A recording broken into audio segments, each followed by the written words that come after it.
La série est de Josué, qu'on fait actuellement. On est d'accord? Dieu sauve, Josué. Ce livre nous relate comment le peuple de Dieu choisi par Dieu, libéré de l'esclavage, entre pratiquement en possession d'un repos promis par Dieu, la terre promise. Toujours comme un reflet des choses à venir, il nous révèle en même temps les imparfaites quêtes par des hommes si imparfaits dans un monde déchu, nous n'oublions pas, qui ne saurait atteindre le véritable héritage que le Dieu parfait se plaît ainsi à révéler au monde jusqu'au temps marqué du salut en Jésus-Christ. La première partie du livre, jusqu'au chapitre 12, des conquêtes de la terre promise, et nous apprend aussi du combat spirituel mené et à mener. Dimanche dernier, au chapitre 5-6, nous avons vu, lors de la première conquête de Jéricho, les murs sont tombés lorsque les enfants d'Israël louaient Dieu, l'extraordinaire fidélité de Dieu, que c'était sa bataille, que c'est lui-même qui combattait et qu'il suffisait donc pour le peuple, en présence de l'arche de Dieu, de lui faire confiance, de le laisser faire, c'est-à-dire obéir, persévérer, louer, garder la foi en Dieu, comme nous rappelait Guillaume. Aujourd'hui, on continue donc les chapitres 7 et 8. C'est long, les chapitres 7 et 8. Donc, sur la carte, si on se souvient. C'est ça, voilà. Jéricho, bataille de Jéricho. C'est là. Haï est quelque part là. Donc, on va continuer pour aller là, cette fois-ci.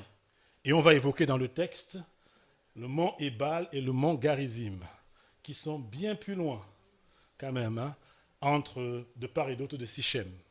Voilà. Je l'ai placé sur la carte comme ça. On va l'évoquer. Ce qui fait dire d'ailleurs que, est-ce que cette fin de texte n'est pas tout simplement, est-ce que l'auteur de Josué n'est pas en train d'écrire de manière thématique quand même? Est-ce que c'est vraiment chronologique? Parce qu'ils finissent là, puis ils vont là, avant de reprendre toutes les batailles après encore. Bon, on verra. Mais bon, peu importe, on évoque mon Ibal, mon Garizim. J'ai titré, toujours avec des trucs mystérieux, quand ça fait aïe. Quand ça fait aïe. Moi, je suis quand ça fait aïe. Josué 7, 8. Et on va essayer de voir comme ça. Sans Dieu, aïe, aïe, aïe. Sans Dieu, aïe, aïe, aïe.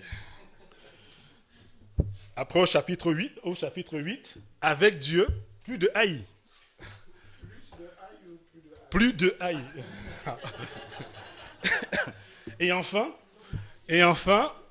notre fameuse devinette de départ, avec la lance, l'haï est renversée pour revenir à l'alliance avec Dieu. Vous avez déjà remarqué quand même, la lance, l'haï, tout ça on retrouve dans l'alliance. Ok. C'est un petit jeu de mots. Voilà, c'est tout. Donc, sans Dieu, aïe aïe aïe. Le texte est long. On va essayer donc. On saute le verset 1 d'abord. On va commencer directement au verset 2. De Jéricho, Josué envoya des hommes vers Haï, qui est situé près de Beth-Aven, à l'est de Bethel. Il leur dit, montez, explorez le pays. Ces hommes montèrent, explorèrent Haï. De retour vers Josué, ils lui dirent, il est inutile de faire monter tout le peuple à l'attaque. 2000 à 3000 hommes suffiront pour battre Haï. Ne donne pas cette figure à tout le peuple, cette fatigue à tout le peuple, car eux sont en petit nombre.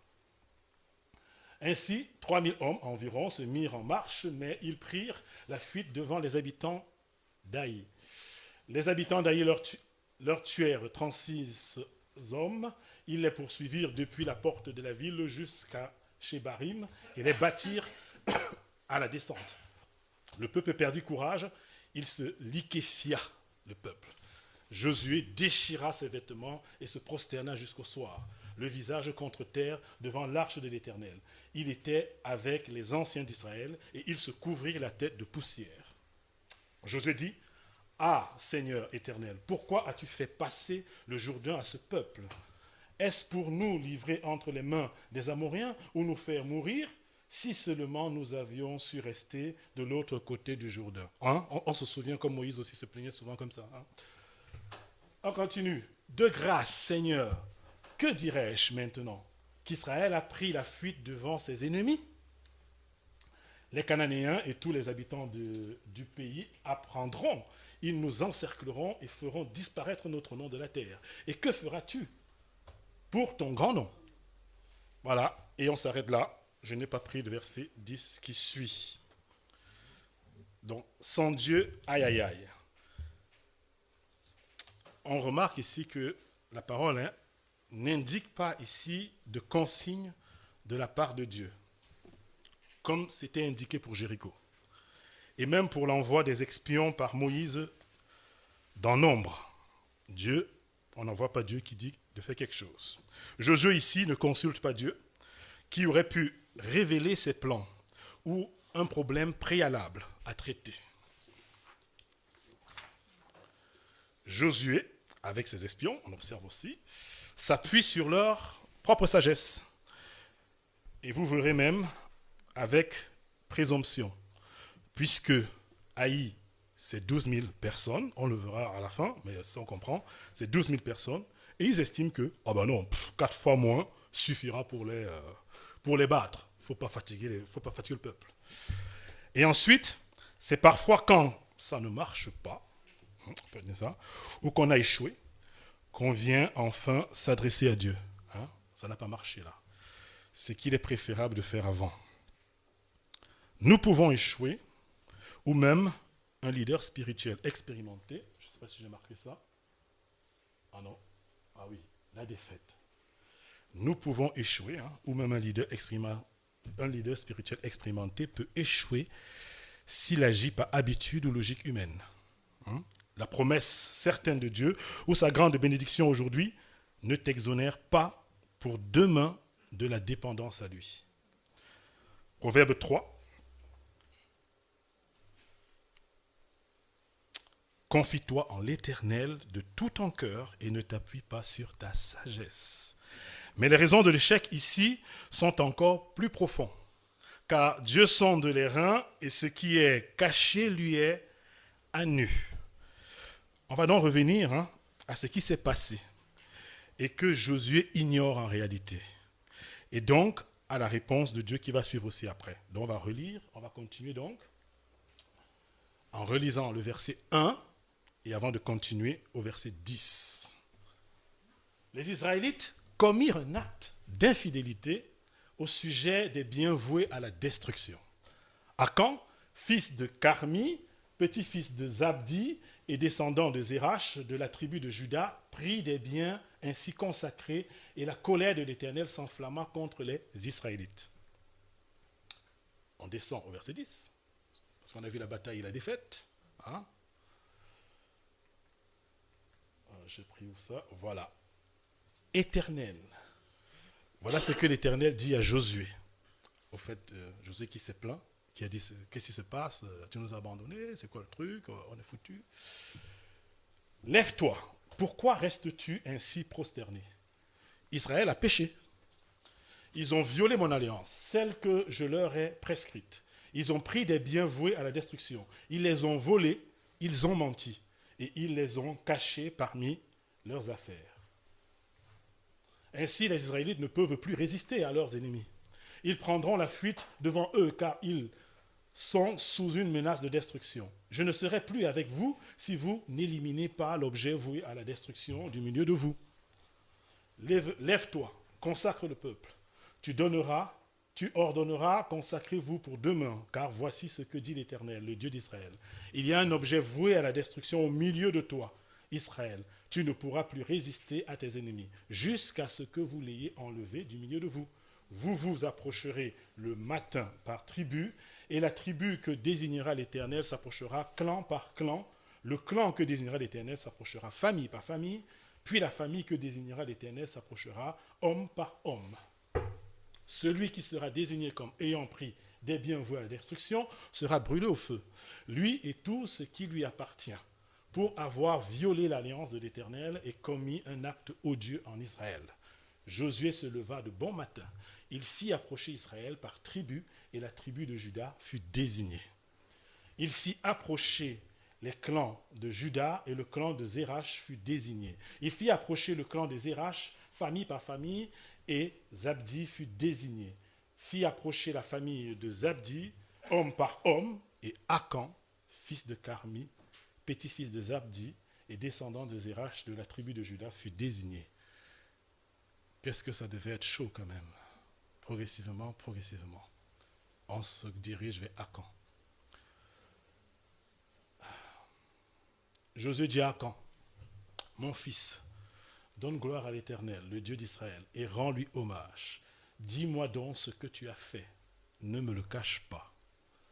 Akan répondit à Josué, il est vrai que j'ai péché contre l'Éternel, le Dieu d'Israël, et voici ce que j'ai fait. J'ai vu dans le butin un beau manteau de chinéar, 200 pièces d'argent et un lingot d'or de près de 600 grammes. J'en ai eu envie et je les ai pris. Ils sont cachés dans la terre, dans ma tente, et l'argent est dessous. Josué envoya les hommes qui coururent à la tente. Les objets étaient bien cachés dans la tente d'Akan et l'argent était bien dessous. Ils les prirent dans la tente, les apportèrent à Josué et à tous les Israélites et les déposèrent devant l'Éternel.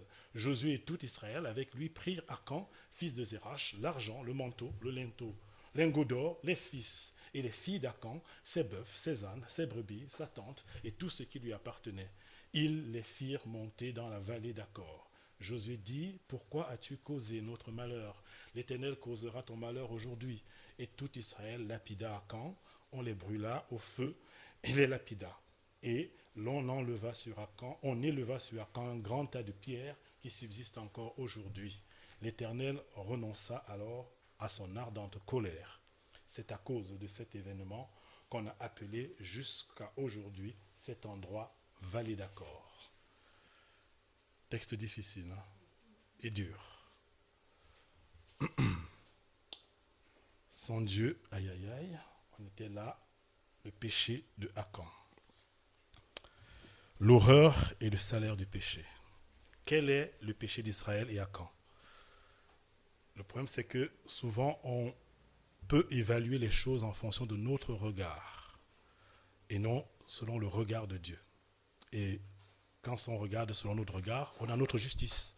Chacun dans le monde, on a les gens qui disent « Ah, ça c'est bien, moi je pense que je peux faire ça. » Quel est le regard de Dieu? C'est bizarre parce qu'il y a une responsabilité étonnamment collective ici, de l'action d'un seul homme. Israël a péché, on va au verset 11. Ils ont passé outre l'alliance que j'avais instituée pour eux. Ils ont pris une part de ce qui était frappé d'anathème. Ils l'ont volé, dissimulé et mise dans leurs affaires. À ce moment, Dieu dit « ils ». C'est un groupe, tout le monde, comme si c'est tout le monde est dedans. Comment Akan en est arrivé là? Comment Akan en est arrivé là? On a vu le verset 20. Le processus et le salaire du péché.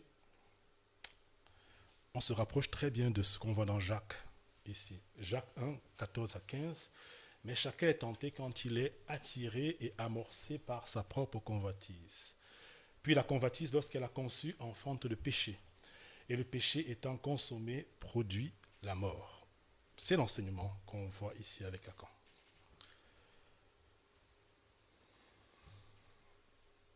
Je vais aller trop loin. Trop vite. Ok. J'ai l'impression que... Ok.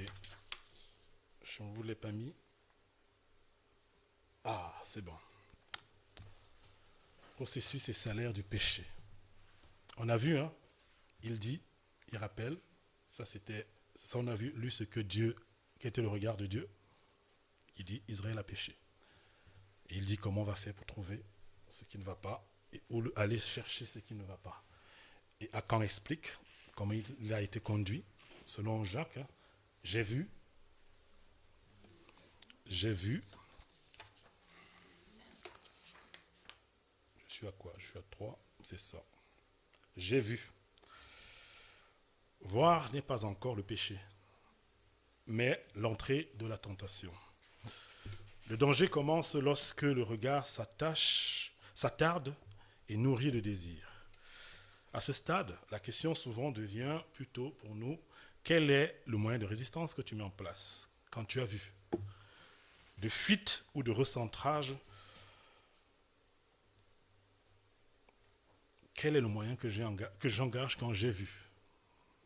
Soumettez-vous à Dieu, résistez au diable et il fuira loin de vous. Et quand il s'agit de l'impudicité, fuyez.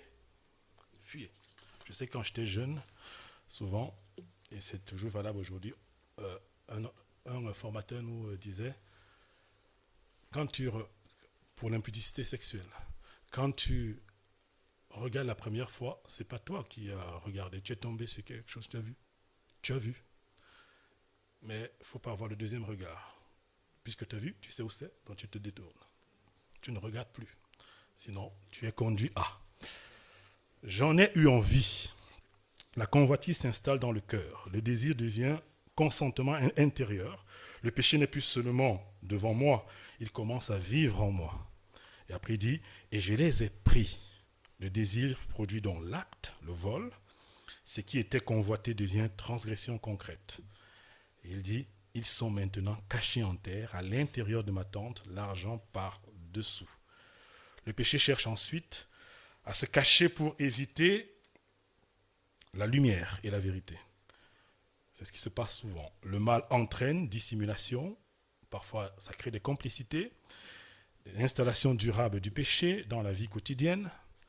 La dissimulation enracine le mal.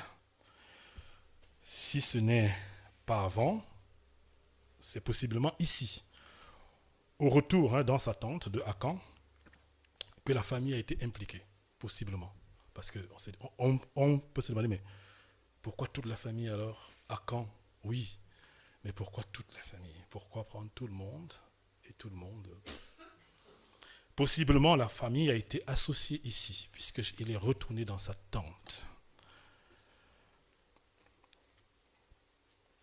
Le texte montre ainsi dans cette progression, voir, désirer, prendre, cacher. C'est un processus très connu du péché, d'une manière générale. Romains 6, 23 nous dit, en effet, le salaire du péché, c'est la mort. Je pense que c'est ce que nous apprend ce passage. En fait, est en train de nous dire encore ce passage, le salaire du péché, c'est la mort.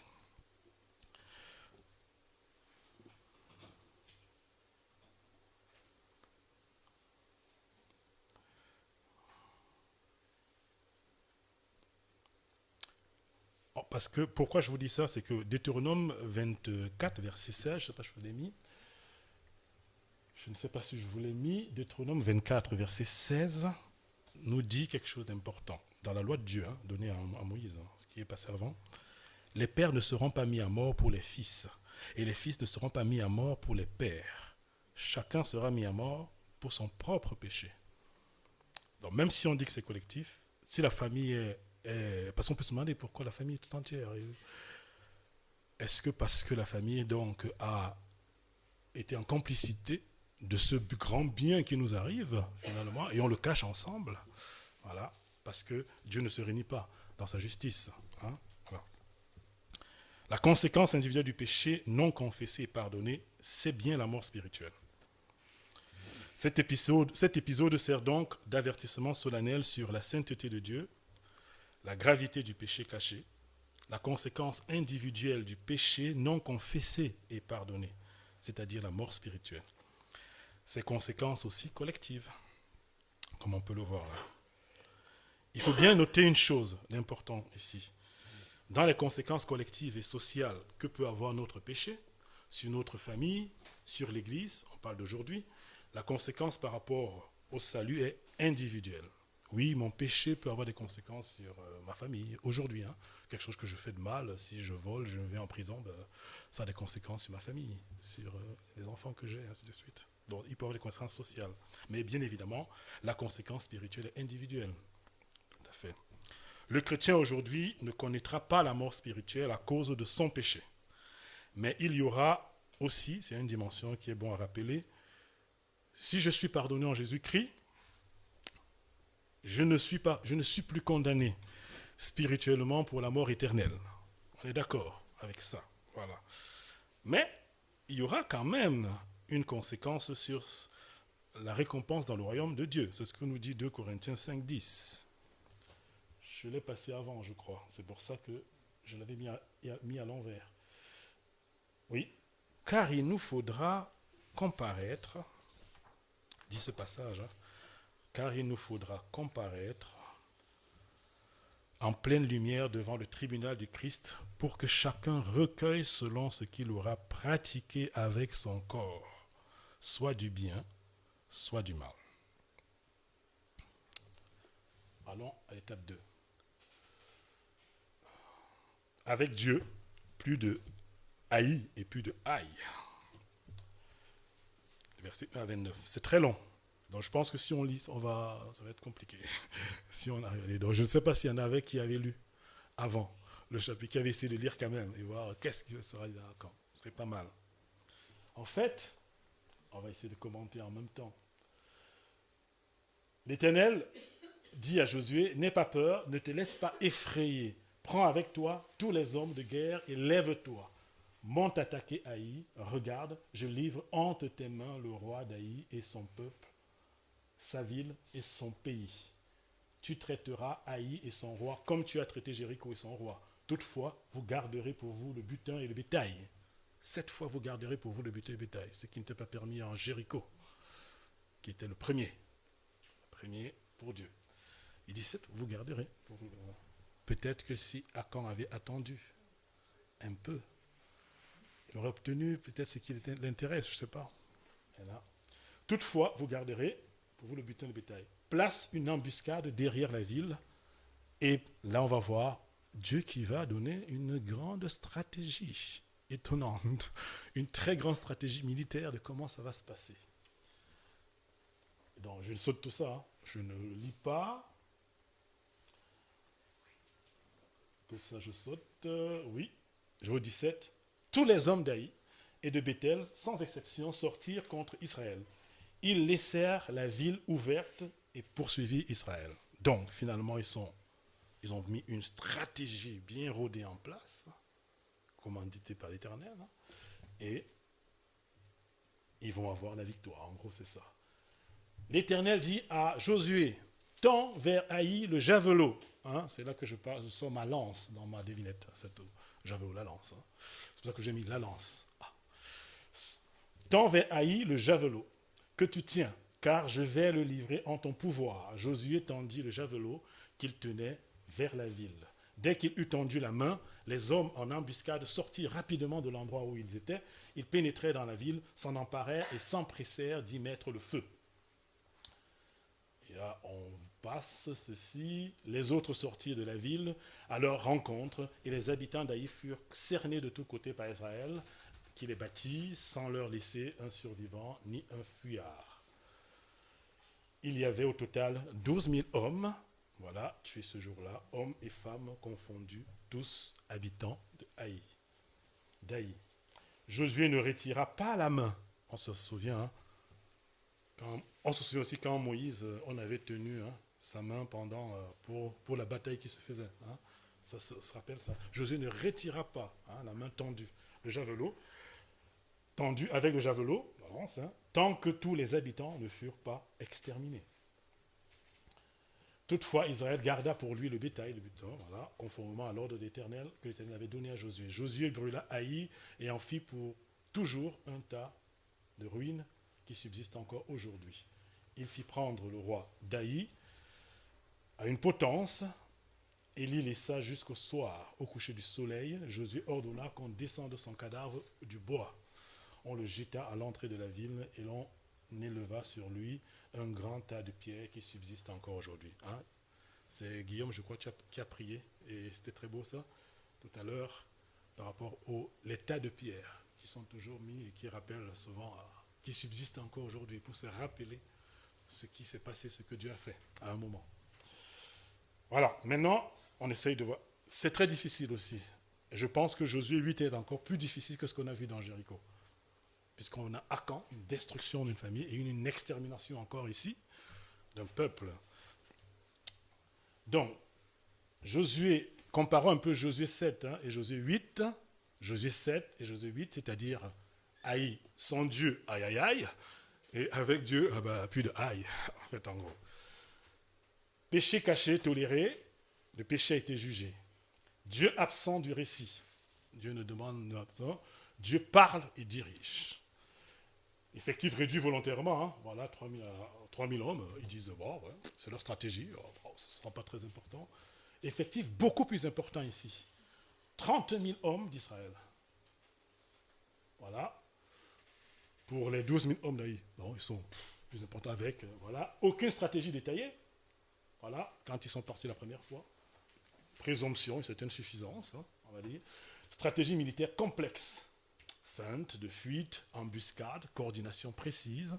C'est ce qu'ils ont fait. Si bien qu'on va se poser la question juste après, mais pourquoi une si grande stratégie, une énorme armée pour 12 000 hommes cette fois-ci? D'autant plus avec ce qu'on a vu dans Jéricho. On levait juste les mains, on loue et c'est terminé. C'est Dieu qui a fait tout. Pourquoi? J'ai fait confiance dans l'expérience passée, logique humaine, hein, sans tenir compte de l'état spirituel du camp. Confiance en Dieu et obéissance à ses consignes tactiques. Peur et fuite, assurance et victoire. C'est ce qu'on observe donc.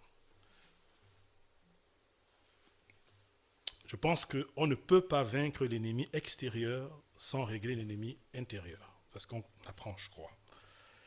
La parole nous montre ici que le péché non jugé neutralise la puissance spirituelle. Dans Psaume 66, versets 18 à 19, on lit « Si j'avais conçu l'iniquité dans mon cœur, dit le psalmiste, le Seigneur ne m'aurait pas exaucé. Mais Dieu m'a exaucé, il a été attentif à la voix de ma prière. » On peut aussi apprendre que la victoire du péché ne vient jamais de la minimisation, mais de la dépendance. La victoire sur le péché ne vient jamais, je ne sais pas si j'ai marqué ce que je dis là, non, ne vient jamais de la minimisation, mais de la dépendance.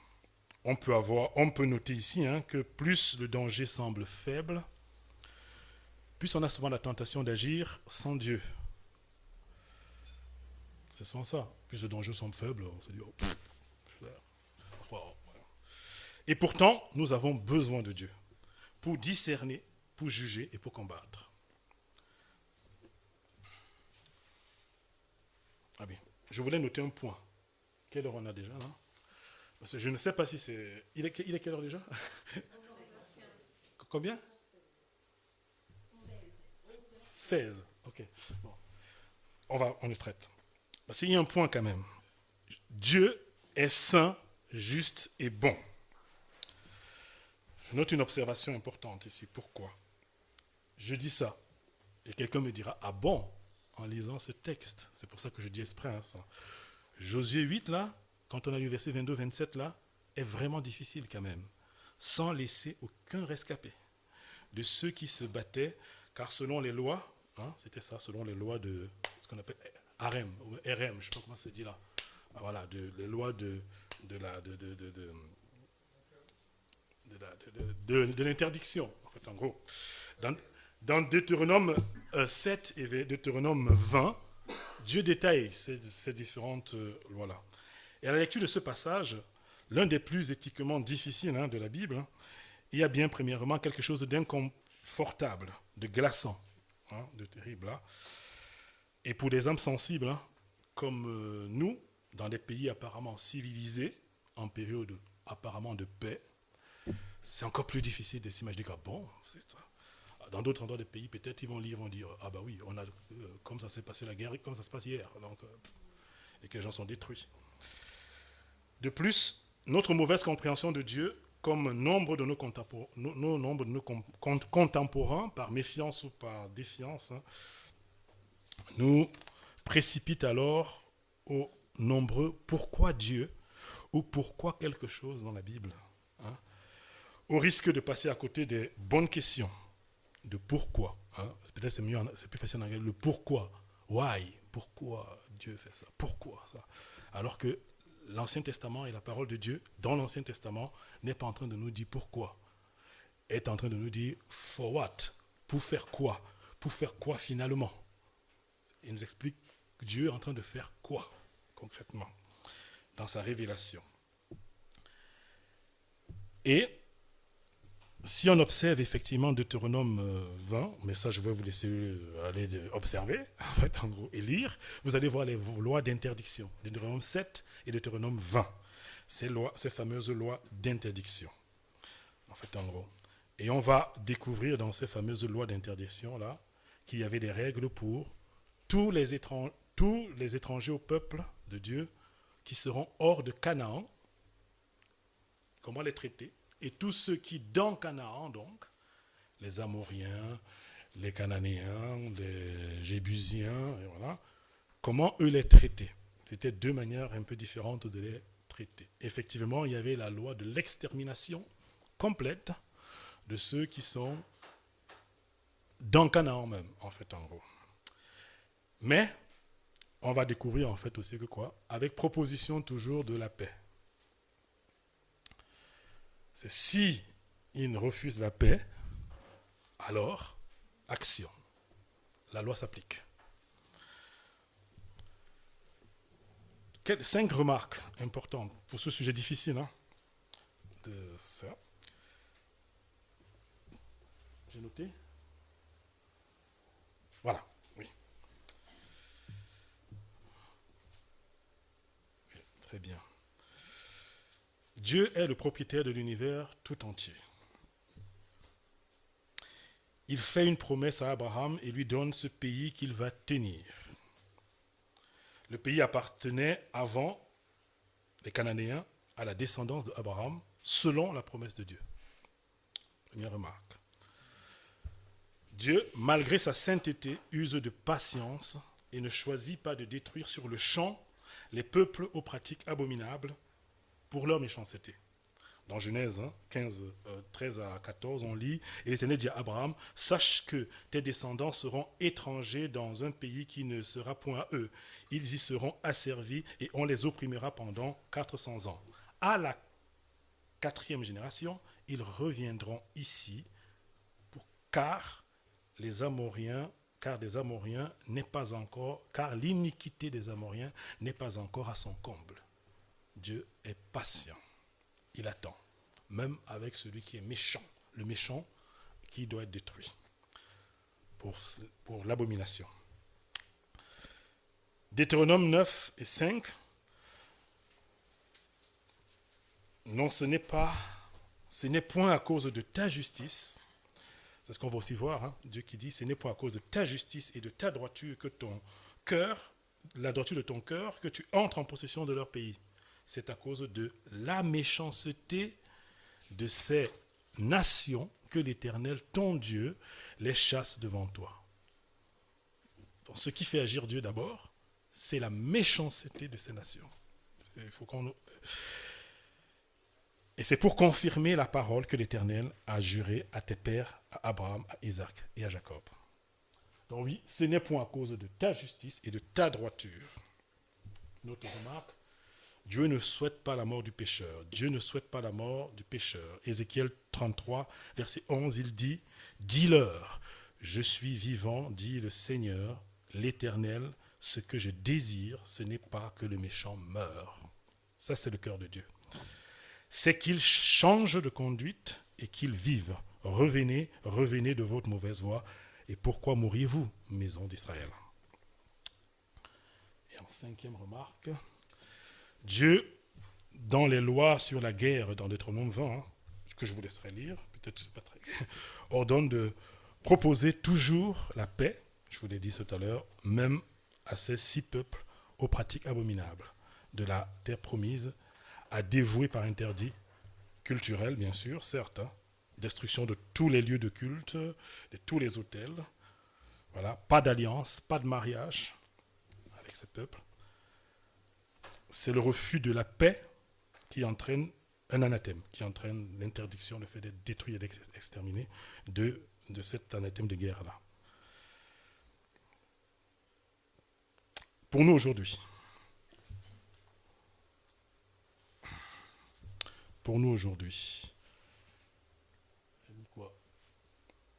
Quant à vous qui étiez autrefois étrangers, dit Colossiens 1, et ennemis, donc ceux qui sont ennemis de Dieu, les peuples qui ne lui appartiennent pas, qui étiez autrefois étrangers et ennemis, dans votre façon de penser et par vos œuvres mauvaises. Il vous a maintenant réconciliés par la mort dans son corps de chair pour vous faire paraître devant lui saint, sans défaut, sans reproche. C'est l'objectif de Dieu. Ah, oui, je ne l'ai pas mis. C'est bon. Dieu comme un père. Observons ça aussi dans ce chapitre 8. Dieu comme un père. La stratégie militaire est vraiment complexe. Stratégie militaire complexe.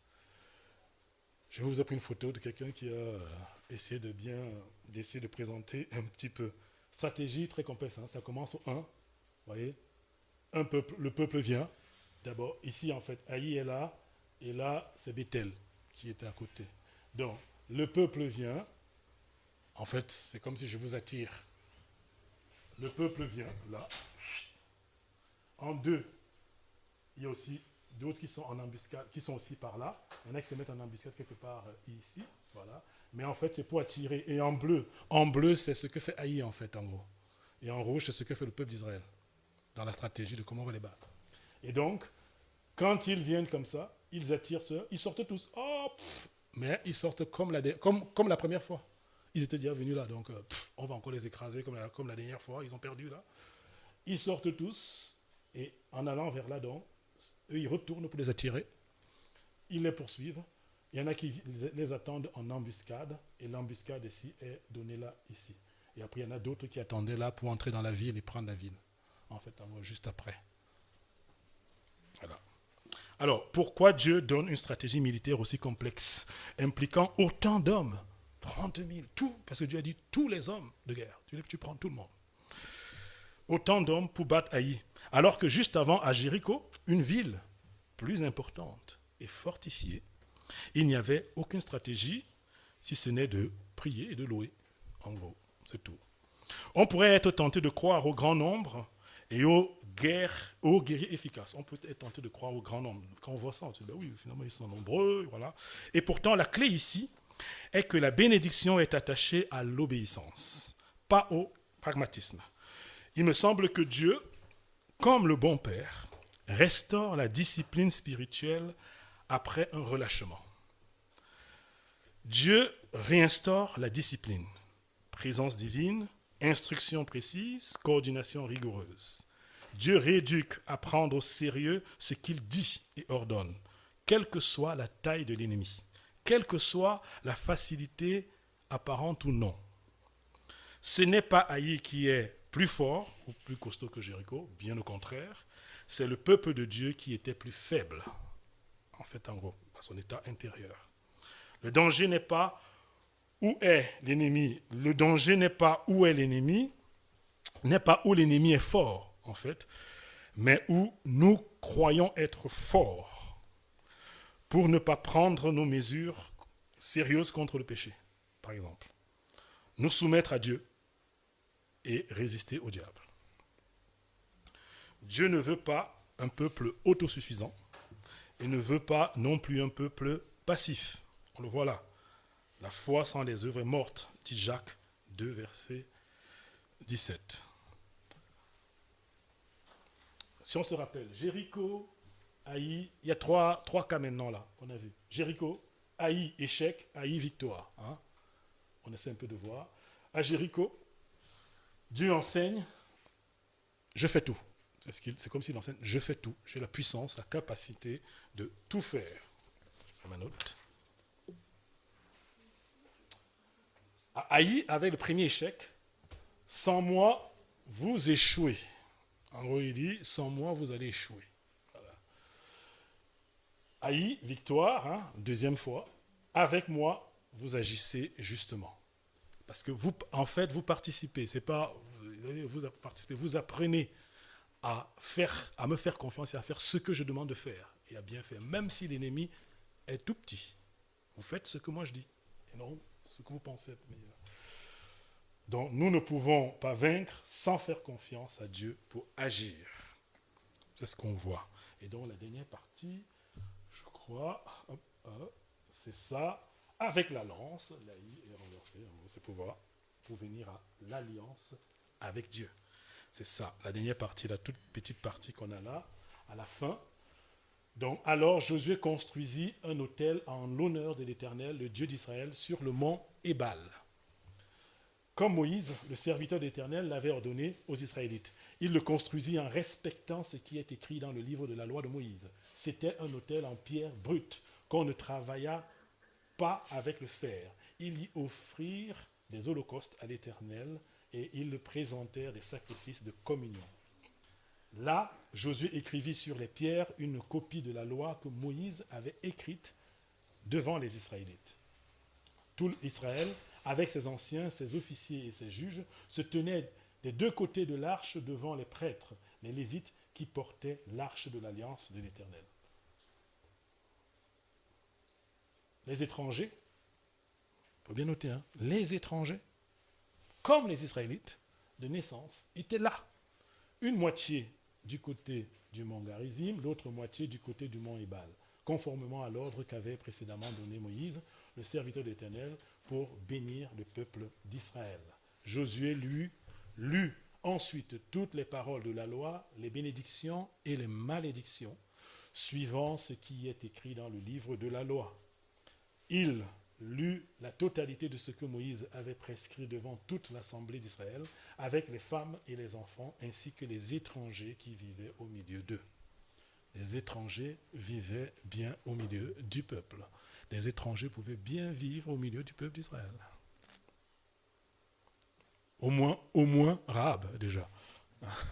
Au moins Rahab déjà, qui est bien connu. Et sa famille, voilà. Donc, je l'ai vite. Josué construit un autel où est fait sacrifice et action de grâce, ce qu'on a vu. Avec le peuple, il retourne à l'alliance avec Dieu et ainsi la loi est lue publiquement. Parole de Dieu annoncée à tous en présence des Israélites et des étrangers. Dieu a transformé Haï en lieu d'enseignement durable. Et il y a au moins deux belles préfigurations, deux belles images de l'œuvre de Jésus-Christ face à l'horreur du péché qui a rendu tous, sans exception, en inimitié avec Dieu. On observait tout à l'heure que le roi de Haï, pendu au bois, puis enterré hors de la ville. C'était encore là une loi dans Deutéronome, ordonnée par Dieu.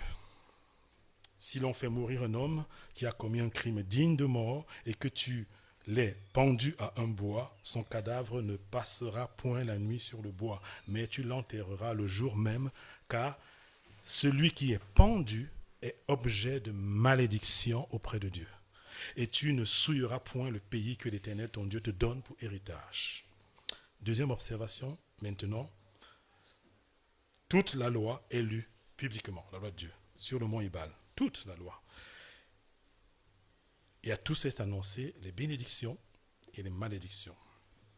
N'est-ce pas une belle préfiguration de Jésus-Christ, crucifié sur le mont Golgotha, où la parole de Dieu faite chair est livrée pour le salut du monde? Sur la croix, ce bois, s'est trouvée toute notre malédiction, d'ennemis de Dieu portés par Jésus-Christ. Notre malédiction était portée par Jésus-Christ, d'ennemis de Dieu que nous étions, afin qu'on soit au bénéfice de toute bénédiction. Dans Galates, c'est pour ça que je vous l'ai mis, Galates, on trouve ça, la très belle image là. Le Christ nous a rachetés de la malédiction de la loi en devenant malédiction pour nous. Car il est écrit, maudit soit quiconque est pendu au bois. C'était qui là? Le roi de Haï, l'étranger a exterminé. C'est ça, qui a été pendu au bois ici, dans ce qu'on vient de voir dans l'histoire d'Haï, et qui a été mis à l'extérieur du pays. Afin que, mais Jésus, c'est ce qu'il est devenu pour nous. Afin que, pour les non-juifs, la bénédiction d'Abraham soit en Jésus-Christ et que, par la foi, nous recevions l'Esprit promis. Donc, en conclusion, en conclusion,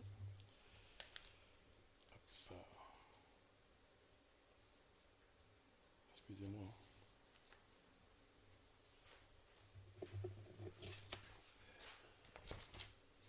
j'ai fait n'importe quoi dans mes notes. Ma conclusion, en fait, est quelque part. 4, 5, 6. On va la retrouver. Ah, la voici. L'histoire de Haï, bon, c'est un peu un résumé de ce qu'on a vu aujourd'hui. L'histoire de Haï nous rappelle une vérité essentielle. Avec Dieu, il n'y a plus de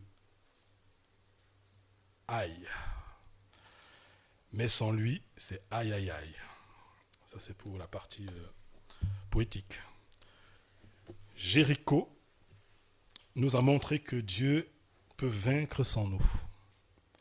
Haï nous a appris que nous ne pouvons rien vaincre sans Dieu. Surtout si le péché caché est toléré dans nos vies. Le combat spirituel commence toujours à l'intérieur, dans notre cœur. Mais la grâce de Dieu ne s'arrête pas à la chute. Ça aussi, on l'observe là. Après le jugement vient la restauration. Dieu redonne la victoire lorsqu'il y a repentance et obéissance. Et il transforme même l'échec en lieu d'enseignement.